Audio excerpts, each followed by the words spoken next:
Religion Outlook.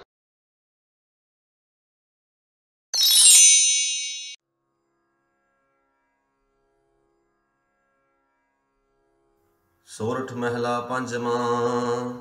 सुनो बेनंती ठाकुर मेरे, जी जंत तेरे धारे। राख पैज नाम अपने की, ਕਰਨ ਕਰਾਵਣ ਹਾਰੇ।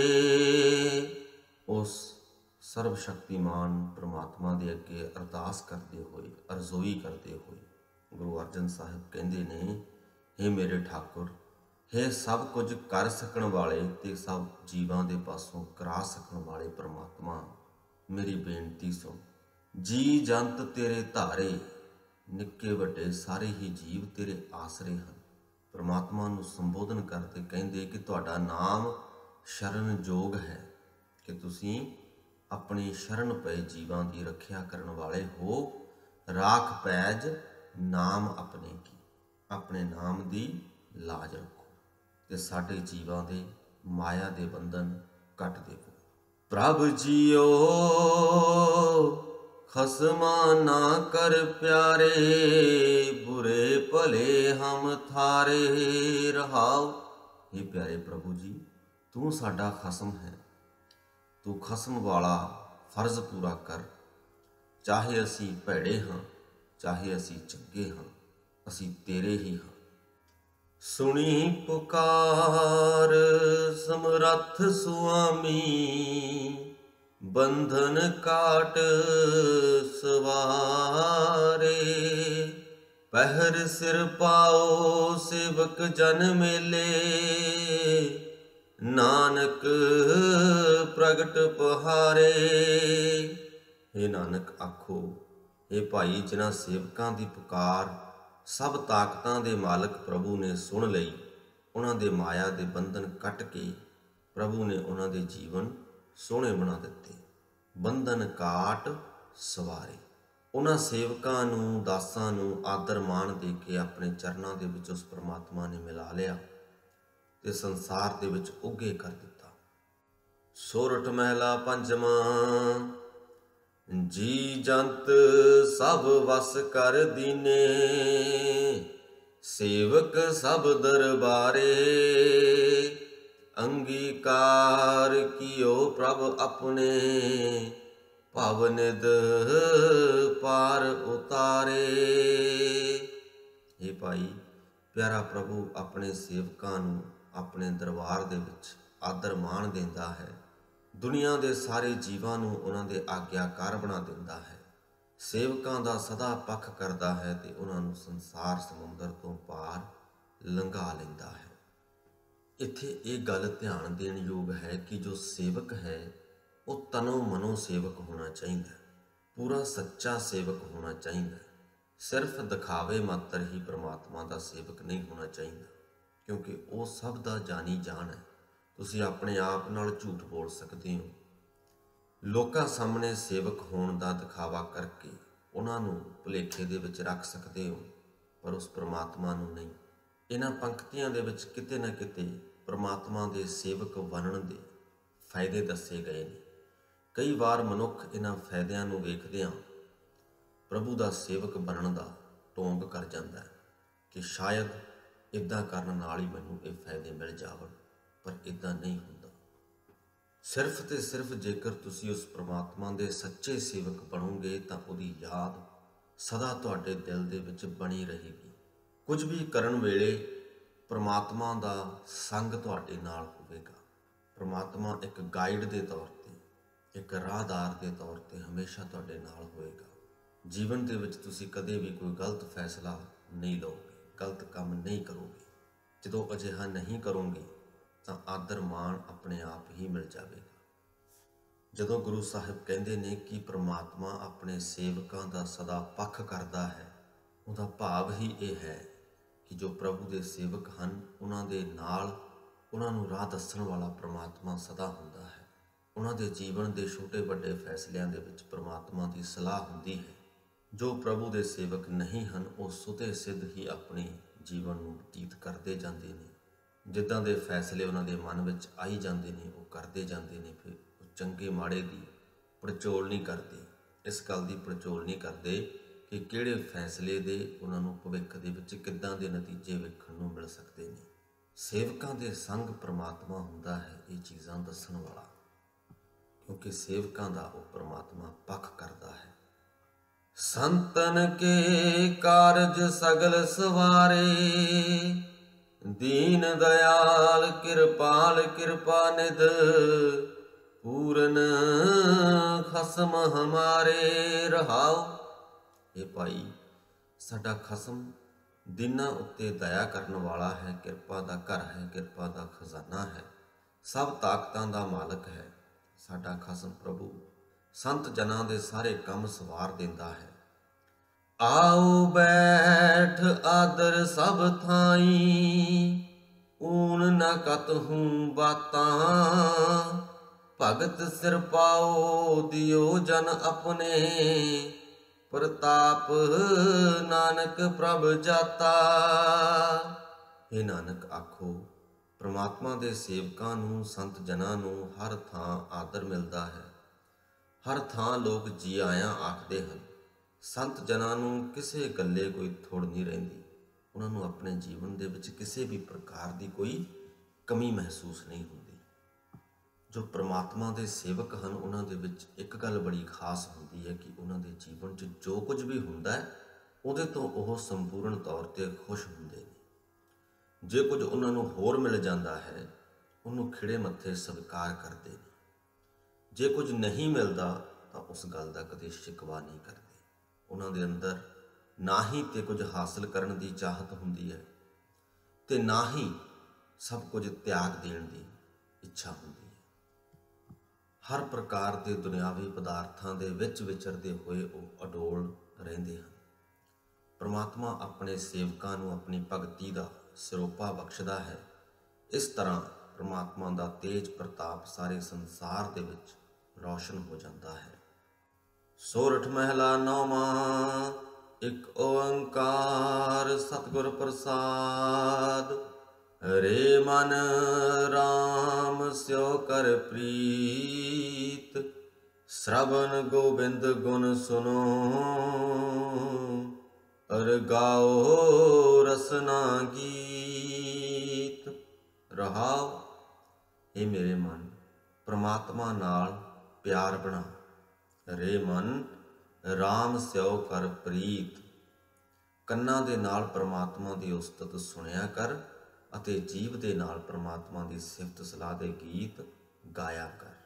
ਕਿਸੇ ਵੀ ਵਿਕਾਰੀ ਮਨੁੱਖ ਨੇ ਜਾਂ ਇੱਕ ਆਮ ਜਿਹੇ ਮਨੁੱਖ ਨੇ ਜੋ ਖਾਸ ਤੌਰ 'ਤੇ ਕੋਈ ਵਿਕਾਰ ਨਹੀਂ ਕਮਾਉਂਦਾ ਫਿਰਦਾ, ਇਹਨਾਂ ਨੇ ਜਦੋਂ ਪ੍ਰਮਾਤਮਾ ਦਾ ਸੇਵਕ ਬਣਨਾ ਹੈ ਤਾਂ ਸ਼ੁਰੂਆਤ ਹੋਣੀ ਹੈ ਪ੍ਰਮਾਤਮਾ ਦੀ ਉਸਤਤ ਸੁਣਨ ਤੋਂ। ਪਹਿਲਾ ਕੰਮ ਅਸੀਂ ਇਹ ਕਰਨਾ ਹੈ, ਪ੍ਰਮਾਤਮਾ ਦੀ ਸਿਫਤ ਸਲਾਹ ਸੁਣਨੀ ਹੈ। ਗੁਰਬਾਣੀ ਪ੍ਰਮਾਤਮਾ ਦੀ ਸਿਫਤ ਸਲਾਹ ਦੇ ਨਾਲ ਭਰਪੂਰ ਹੈ, ਪਰ ਕਿਤੇ ਨਾ ਕਿਤੇ ਰੌਲਾ ਇਹ ਪੈ ਜਾਂਦਾ ਹੈ। ਸੁਣਦੇ ਤੇ ਗੁਰਬਾਣੀ ਆਪਾਂ ਬਚਪਨ ਤੋਂ ਆਏ ਹਾਂ, ਪਰ ਸਾਨੂੰ ਸਮਝ ਨਹੀਂ ਪੈਂਦੀ ਹੁੰਦੀ। ਗੁਰਬਾਣੀ ਦੇ ਸ਼ਬਦ ਸਾਡੇ ਕੰਨਾਂ 'ਚ ਤਾਂ ਜਾ ਰਹੇ ਹੁੰਦੇ ਨੇ, ਪਰ ਸਾਡੇ ਦਿਮਾਗ ਦੇ ਵਿੱਚ ਉਹ ਰਜਿਸਟਰ ਨਹੀਂ ਹੁੰਦੇ, ਕਿਉਂਕਿ ਸਾਨੂੰ ਸਮਝ ਨਹੀਂ ਆ ਰਹੀ ਕਿ ਕਿਹਾ ਕੀ ਜਾ ਰਿਹਾ। ਸੋ ਸਿਰਫ ਗੁਰਬਾਣੀ ਨੂੰ ਸੁਣ ਲੈਣਾ, ਨਿਤਨੇਮ ਦਾ ਪਾਠ ਸਾਡੇ ਗੁਰੂ ਘਰਾਂ ਦੇ ਵਿੱਚ ਹੁੰਦਾ ਹੈ। ਪਿੰਡਾਂ ਸ਼ਹਿਰਾਂ ਦੇ ਵਿੱਚ ਸਾਨੂੰ ਆਮ ਹੀ ਸੁਣਨ ਨੂੰ ਮਿਲ ਜਾਂਦਾ ਹੈ। ਗੁਰਬਾਣੀ ਸਾਡੇ ਕੰਨਾਂ ਤੱਕ ਤੇ ਪਹੁੰਚ ਜਾਂਦੀ ਹੈ।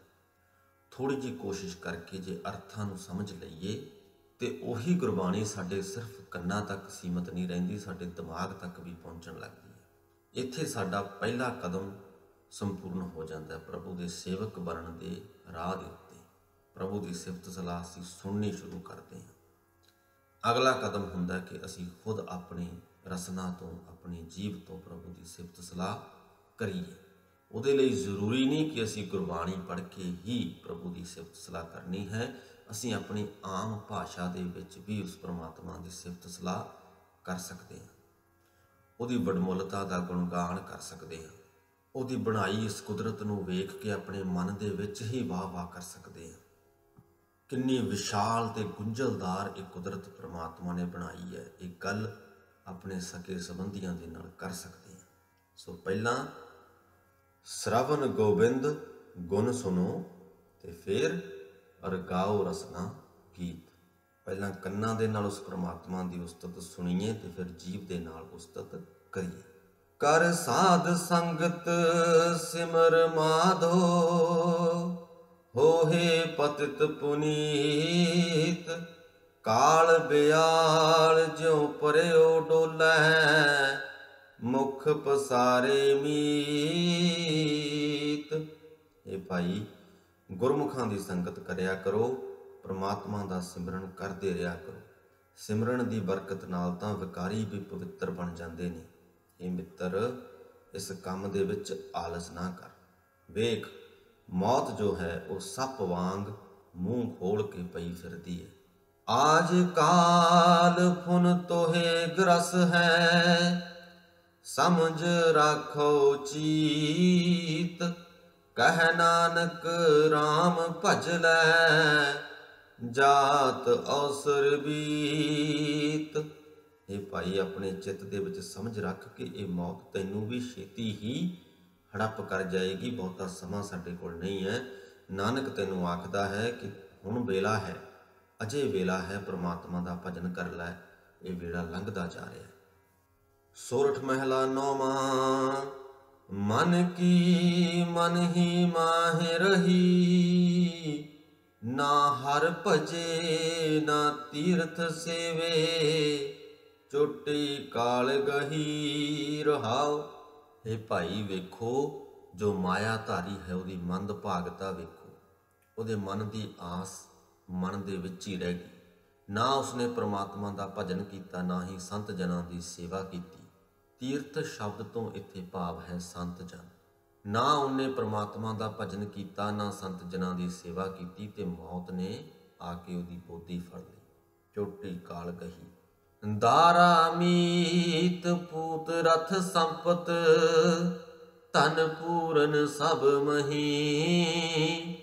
ਅਵਰ ਸਗਲ ਮਿਥਿਆਏ ਜਾਨੋ, ਭਜਨ ਰਾਮ ਕੋ ਸਹੀ।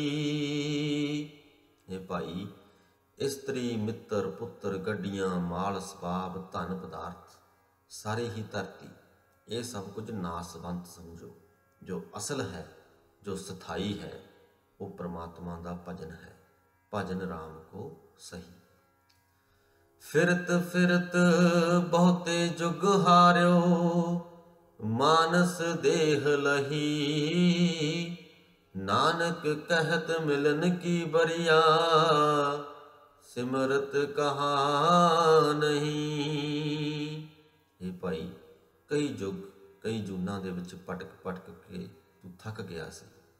ਫਿਰ ਤੈਨੂੰ ਹੁਣ ਮਨੁੱਖਾ ਸਰੀਰ ਲੱਭਾ ਹੈ। ਨਾਨਕ ਆਖਦਾ ਹੈ, ਇਹ ਭਾਈ, ਪ੍ਰਮਾਤਮਾ ਨੂੰ ਮਿਲਣ ਦੀ ਇਹੀ ਵਾਰੀ ਹੈ। ਹੁਣ ਤੂੰ ਸਿਮਰਨ ਕਿਉਂ ਨਹੀਂ ਕਰਦਾ? ਸੋਰਠ ਮਹਿਲਾ ਨੌਵਾਂ। ਮਨ ਰੇ ਕੌਣ ਕੁਮਤ ਤੈ ਲੀਨੀ, ਪਰਦਾਰਾ ਨਿੰਦਿਆ ਰਸ ਰਚਿਓ। ਰਾਮ ਭਗਤ ਨਹਿ ਕੀਨੀ ਰਹਾਉ। ਇਹ ਮਨ, ਤੂੰ ਕਿਹੜੀ ਭੈੜੀ ਸਿੱਖਿਆ ਲੈ ਲਈ ਹੈ? ਤੂੰ ਪਰਾਈ ਇਸਤਰੀ ਪਰਾਈ ਨਿੰਦਿਆ ਦੇ ਰਸ ਵਿੱਚ ਮਸਤ ਰਹਿੰਦਾ ਹੈ। ਪਰਮਾਤਮਾ ਦੀ ਭਗਤੀ ਤੂੰ ਕਦੇ ਨਹੀਂ ਕੀਤੀ। ਮੁਕਤ ਪੰਥ ਜਾਣਿਓ ਤੈ ਨਾਹਨ, ਧਨ ਜੋਰਨ ਕੋ ਧਾਇਆ। ਅੰਤ ਸੰਗ ਕਾਹੂ ਨਹੀਂ ਦੀਨਾ, ਬਿਰਥਾ ਆਪ ਬੰਧਾਇਆ। ਇਹ ਭਾਈ, ਤੂੰ ਵਿਕਾਰਾਂ ਤੋਂ ਖਲਾਸੀ ਪਾਉਣ ਦਾ ਰਸਤਾ ਅਜੇ ਤੱਕ ਨਹੀਂ ਸਮਝਿਆ। ਧਨ ਇਕੱਠਾ ਕਰਨ ਦੇ ਲਈ ਤੂੰ ਸਦਾ ਦੌੜ ਭੱਜ ਕਰ ਰਿਹਾ ਹੈ। ਦੁਨੀਆ ਦੇ ਪਦਾਰਥਾਂ ਵਿੱਚੋਂ ਕਿਸੇ ਨੇ ਵੀ ਆਖਰ ਕਿਸੇ ਦਾ ਸਾਥ ਨਹੀਂ ਦਿੱਤਾ। ਤੂੰ ਵਿਅਰਥ ਹੀ ਆਪਣੇ ਆਪ ਨੂੰ ਮਾਇਆ ਦੇ ਮੋਹ ਵਿੱਚ ਜਕੜ ਰੱਖਿਆ ਹੈ। ਨਾ ਹਰ ਭਜਿਓ ਨਾ ਗੁਰ ਜਨ ਸੇਵਿਓ, ਨਾ ਉਪਜਿਓ ਕਛ ਗਿਆਨਾ। ਘਟ ਹੀ ਮਾਹੇ ਨਿਰੰਜਨ ਤੇਰਾ, ਤੈ ਖੋਜਤ ਉਦਿਆਨਾ। ਇਹ ਭਾਈ, ਅਜੇ ਤੱਕ ਨਾ ਤੂੰ ਪ੍ਰਮਾਤਮਾ ਦੀ ਭਗਤੀ ਕੀਤੀ ਹੈ, ਨਾ ਗੁਰੂ ਦੀ ਸ਼ਰਨ ਪਿਆ ਹੈ। ਨਾ ਹੀ ਤੇਰੇ ਅੰਦਰ ਆਤਮਿਕ ਜੀਵਨ ਦੀ ਸੋਝੀ ਪਈ ਹੈ। ਮਾਇਆ ਤੋਂ ਨਿਰਲੇਪ ਪ੍ਰਭੂ ਤੇਰੇ ਹਿਰਦੇ ਵਿੱਚ ਵਸ ਰਿਹਾ ਹੈ, ਪਰ ਤੂੰ ਬਾਹਰ ਜੰਗਲਾਂ ਦੇ ਵਿੱਚ ਉਹਨੂੰ ਭਾਲ ਰਿਹਾ ਹੈ। ਬਹੁਤ ਜਨਮ ਭਰਮਤ ਤੈਂ ਹਾਰਿਓ, ਅਸਥਿਰ ਮਤ ਨਹੀਂ ਪਾਈ। ਮਾਨਸ ਦੇ ਪਾਏ ਪਦ ਹਰ ਭਜ, ਨਾਨਕ ਬਾਤ ਬਤਾਈ। ਇਹ ਭਾਈ, ਅਨੇਕਾਂ ਜਨਮਾਂ ਦੇ ਵਿੱਚ ਭਟਕ ਭਟਕ ਕੇ ਤੂੰ ਮਨੁੱਖਾ ਜਨਮ ਦੀ ਬਾਜ਼ੀ ਹਾਰ ਲਈ ਹੈ। ਤੂੰ ਅਜਿਹੀ ਅਕਲ ਨਹੀਂ ਸਿੱਖੀ ਜਿਸ ਦੀ ਬਰਕਤ ਨਾਲ ਜਨਮਾਂ ਦੇ ਗੇੜ ਵਿੱਚੋਂ ਤੈਨੂੰ ਅਡੋਲਤਾ ਹਾਸਲ ਹੋ ਸਕੇ। ਇਹ ਨਾਨਕ ਆਖੋ, ਇਹ ਭਾਈ, ਗੁਰੂ ਨੇ ਤਾਂ ਇਹ ਗੱਲ ਸਮਝਾਈ ਹੈ ਕਿ ਮਨੁੱਖਾ ਜਨਮ ਦਾ ਉੱਚਾ ਦਰਜਾ ਹਾਸਲ ਕਰਕੇ ਪਰਮਾਤਮਾ ਦਾ ਭਜਨ ਕਰ। ਸੋ ਇਸ ਦੇ ਨਾਲ ਹੀ ਸ੍ਰੀ ਗੁਰੂ ਗ੍ਰੰਥ ਸਾਹਿਬ ਜੀ ਦੇ 631ਵੇਂ ਅੰਗ ਦੀ ਗੁਰਬਾਣੀ ਦੀ ਵਿਆਖਿਆ ਦੀ ਸਮਾਪਤੀ ਹੁੰਦੀ ਹੈ ਜੀ। ਪ੍ਰਭੂ ਦੇ ਸੇਵਕ ਬਣਨ ਦੇ ਰਸਤੇ ਤੇ ਜੇਕਰ ਅਸੀਂ ਚੱਲਣਾ ਹੈ ਤੇ ਪਹਿਲਾ ਕਦਮ ਕਿਹੜਾ ਹੈ, ਅਸੀਂ ਇਹ ਅੱਜ ਦੀ ਗੁਰਬਾਣੀ ਦੇ ਵਿੱਚੋਂ ਸਿੱਖਿਆ। ਪਰਮਾਤਮਾ ਦੇ ਸੇਵਕ ਬਣਨ ਦੇ ਲਈ, ਪਰਮਾਤਮਾ ਦਾ ਭਜਨ ਕਰਨ ਦੇ ਲਈ ਗੁਰੂ ਸਾਹਿਬ ਨੇ ਨਿਰੰਤਰ ਸਾਨੂੰ ਪ੍ਰੇਰਨਾ ਬਖਸ਼ੀ ਹੈ। ਖੁਸ਼ੀ ਦੀ ਗੱਲ ਇਹ ਹੈ ਕਿ ਅਸੀਂ ਗੁਰਬਾਣੀ ਨੂੰ ਸਿਰਫ ਪੜ੍ਹ ਨਹੀਂ ਰਹੇ, ਅਸੀਂ ਗੁਰਬਾਣੀ ਨੂੰ ਸਮਝਣ ਦੀ ਕੋਸ਼ਿਸ਼ ਕਰ ਰਹੇ ਹਾਂ। ਪਰਮਾਤਮਾ ਸਾਡੀਆਂ ਸਾਰਿਆਂ ਦੀਆਂ ਕੋਸ਼ਿਸ਼ਾਂ ਨੂੰ ਬੂਰ ਪਾਵੇ। ਅਸੀਂ ਪਰਮਾਤਮਾ ਨੂੰ ਆਪਣੇ ਹਿਰਦਿਆਂ ਦੇ ਵਿੱਚੋਂ ਲੱਭਣ ਦੀ ਕੋਸ਼ਿਸ਼ ਕਰ ਰਹੇ ਹਾਂ।